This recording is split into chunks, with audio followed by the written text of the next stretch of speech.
Hi, I'm GUO Cheng Primary 6 from YUMIN Primary School. We'll still revise our methods of limit calculations. In the past few lessons, we have shown you two of the examples. And this time, we have another example. But with all these examples, we'll show you what kind of methods we have used. And each of these methods, you have to know when you can use them, when you cannot use them. So at the end of this whole pattern, you have to know what's so special and what makes these types of questions solvable. And like, what if I use another question, just change a little bit? Can it still be solved? Okay, so for this, our example is limit n approaches to infinity, then sigma. So this we usually use for whole numbers, the alphabets that represent whole numbers, for example, n. Now, what if n starts from negative n all the way to n? Now, you realize this changed because for the past two examples, we use 1 to n, but this time it's negative n to n. Then this part is 1 over square root n squared plus m squared. So when you see these types of questions, for the past two examples, we have already shown you that this part in front, you need to relate it to the definition of definite integral. So the method that we are using is to convert this limit calculation into the definite integral. Okay, but first of all, what if we don't want this part to have this n squared over here? Now here's a square root.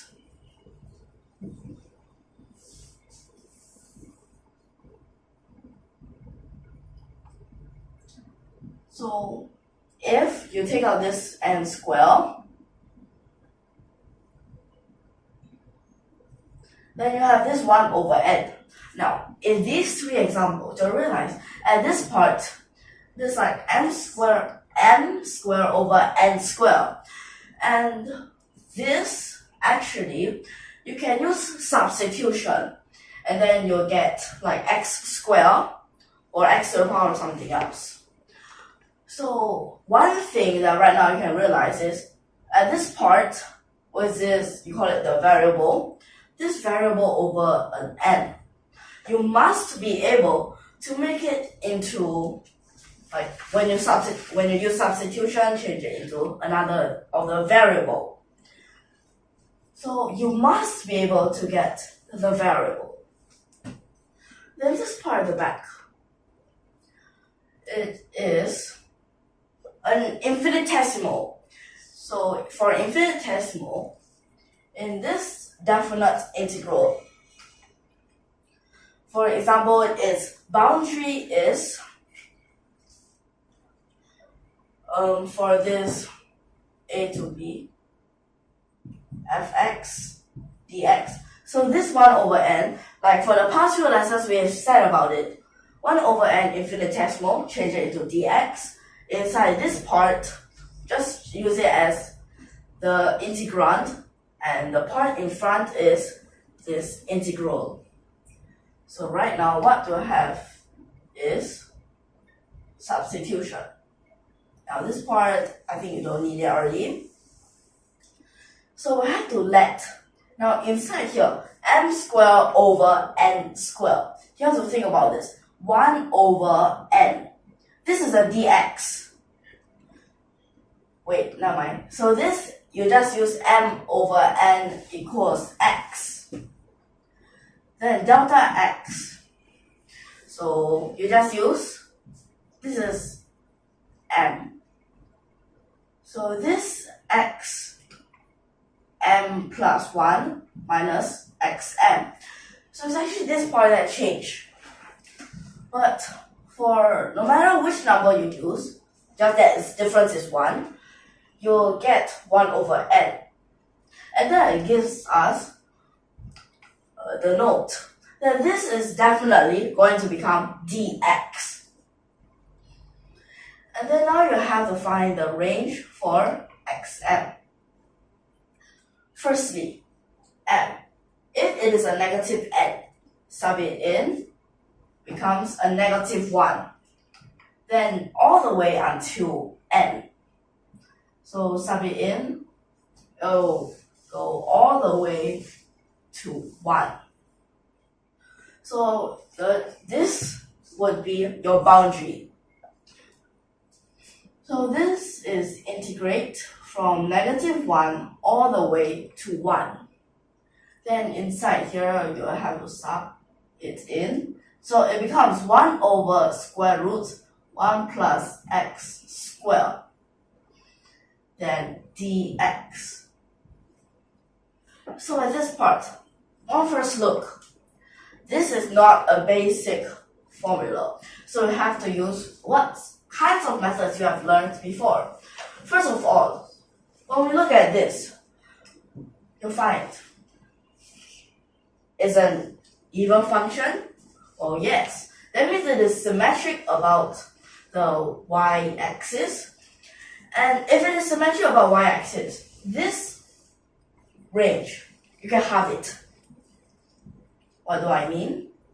So it will become like this, 2 of the 0 to 1.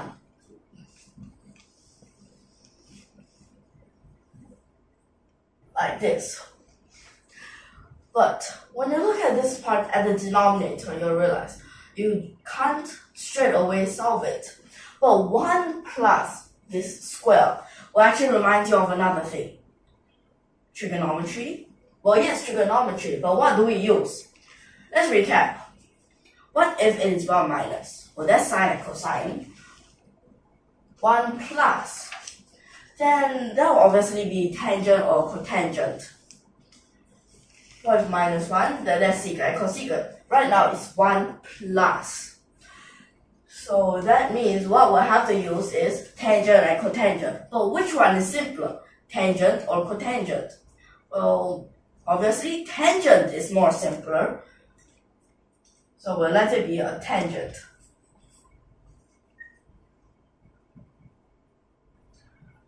A tangent theta. And then now what happens here? Okay, I'll just write this below.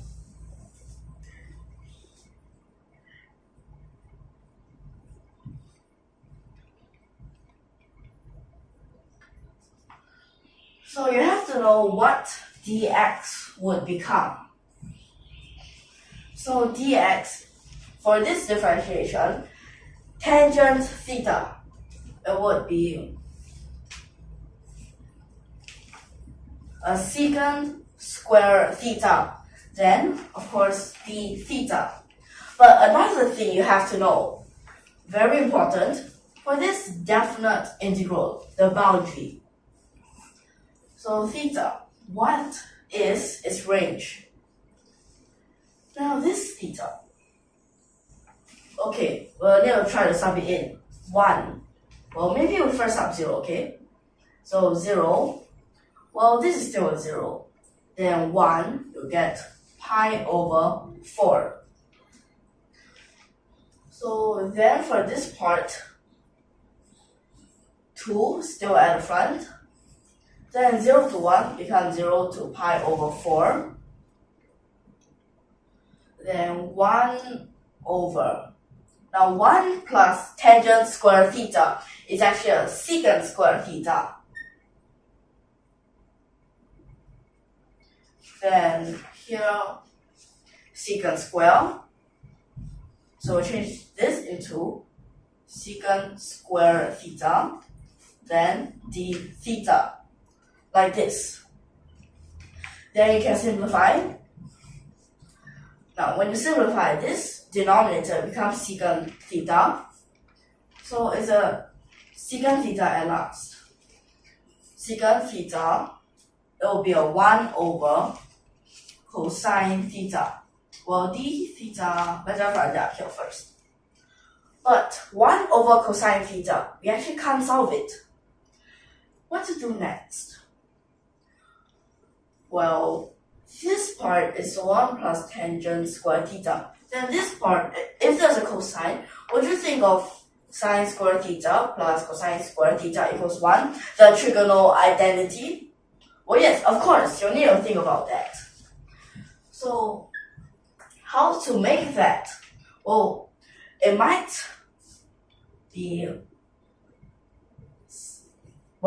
look a little bit complicated, but it is actually helping you. So like this. Now, cosine theta, when you put it at the back into this, the theta, so just like what we call it integral back, this would be a sine. Then down here, just use that identity.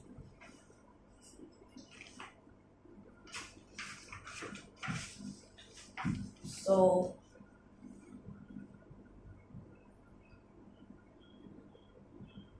this is what you'll get. A d sine theta over 1 over sine square theta. And when you have this part, you still can't straightaway solve it. But what do you think about this 1 minus sine square theta?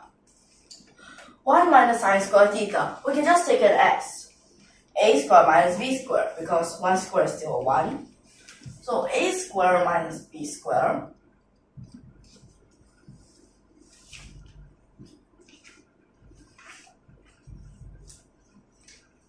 So 1 minus sine theta times this 1 plus sine theta, like this.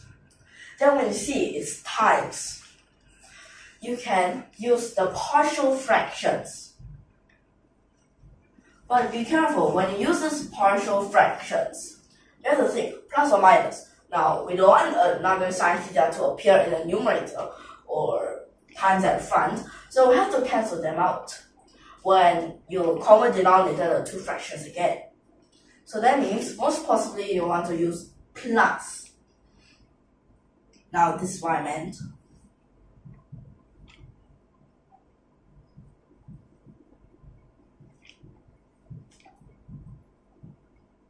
Like this. But when you plus, common denominator again, and the numerator you realize is a 2. So that is why the 2 in front, well, it's just taken above. But just after you common denominator. So this is back d sine theta. Now you can continue. So in your mind, you just think, maybe you just let this sine theta be a y. Then you realize you can use, well, just that basic formula. So here, plus 1 for this term, or this minus, then you plus 1. But when you put a minus at this sine theta, it will still have another minus in front. So let's look at the positive first. Now 1 plus sine squared theta, that will be a ln.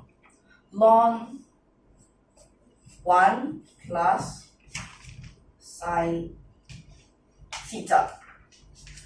How about the denominator? The other fraction. Well, it's a minus. And the minus of two lns, like ln 1 plus sine theta minus ln 1 minus sine theta, it will just be the division inside one ln. So you can write it like this.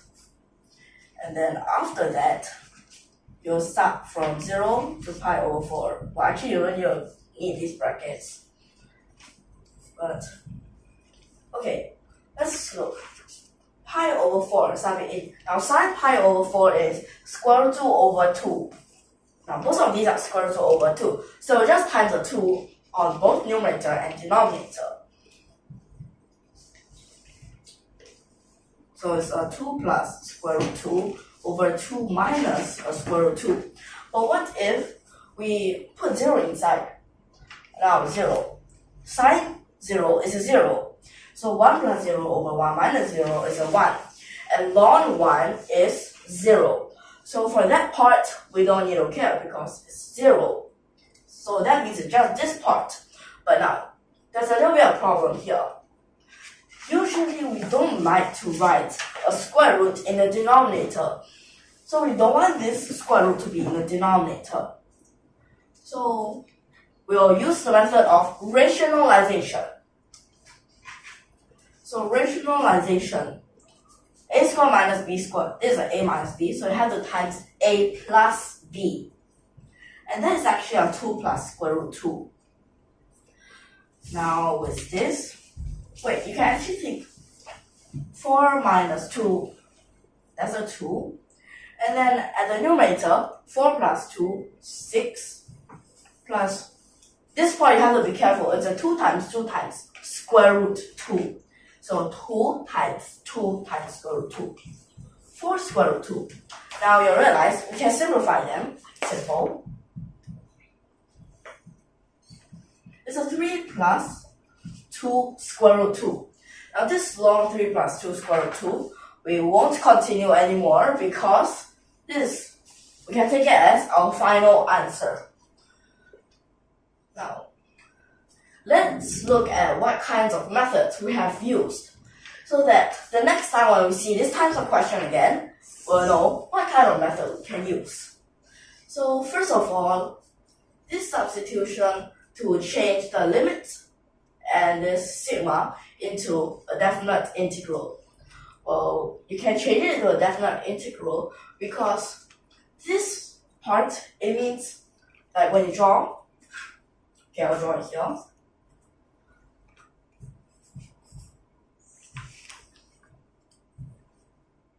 For example here, if you have a graph something like this and you call it y equals fx, and then you want starting from here all the way enter here. Now you see here limits and sigma. Sigma is actually adding all the way. Now just adding all of them up. For example, a and b. Then from here you take a small bar. And then in this case it's an m. So maybe it's like this part is m, this part is m plus 1, maybe like this. And then this part here, this base, you call it, well, delta m. And then delta m is so small that you just write it as, well, this dx. Or you can also say it as a delta x actually. So this adding all the way, and now here. So changing this is because of the even function. So we can just take a 2 from there. Then trigonometric substitution. So after that you use that 1 plus tangent square theta, which will become a secant square theta. Then simplification. Then after you realize you can't continue, so times the cosine on both numerator and denominator, integral back. And here it is trigonometric identity. And then factorization, partial fraction, and the minus, the subtraction of lns is a division inside one ln. Then sub these numbers in, rationalization and simplification. And these are the methods that you use to get this answer. Okay, so for these examples, there can be a lot of them, but you have to know what types of methods that you need to use and when you can use them correctly. Okay, now this types of series, another thing that you have to realize. Did you realize this is square and this is to the power of half?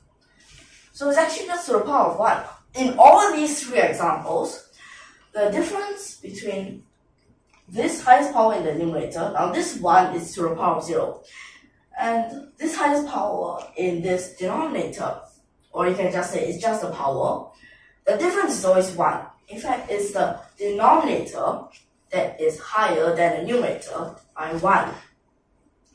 Okay, so this is another thing that you need to take note of when you want to write a question to test your students. So you have to be careful when you can have it and when you cannot. So in this lesson, I hope that you can understand. So we'll see you in the next lesson. And if you like our videos, don't forget to subscribe to our channel. And thank you for your watching.